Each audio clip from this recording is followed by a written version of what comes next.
জাতীয় নাগরিক পার্টির উত্তরাঞ্চলের মুখ্য সংগঠক সার্জিস আলম বলেছেন, কথা নয়, আমরা কাজ করে দেখাতে চাই। আগামীর বাংলাদেশে কেউ আর দলের নাম দেখে, মার্কা দেখে ভোট দেবে না।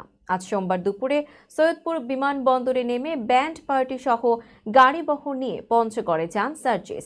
কমিটির পদ পাওয়ার পর এবারই প্রথম নিজ জেলা পঞ্চগড়ে শতাধিক গাড়িবহর নিয়ে শোডাউন ও জেলার বিভিন্ন এলাকায় পথসভা করেন তিনি।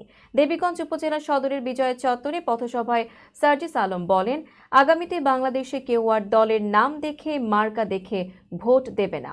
এতদিন সাধারণ মানুষকে নেতারা বিভিন্নভাবে ব্যবহার করেছেন।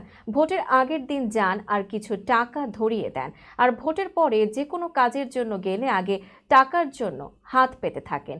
নতুন বাংলাদেশে এগুলো আর হতে দেওয়া যাবে না। তিনি আরো বলেন, 5 বছরে যদি কোনো নেতার কাছে একদিন কিছু নেন, তাহলে পরবর্তী 5 বছর আপনার রক্ত চুষে খাবে। কোনো মেম্বার, চেয়ারম্যান, এমপি, মন্ত্রীকে সুযোগ দেওয়া যাবে না।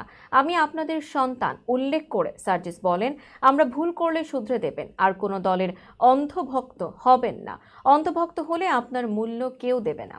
আমরা আপনাদের কাছে মার্কা নিয়ে যাব, যদি আপনাদের কথা রাখতে পারি তাহলে আমাদের ভোট দেবেন।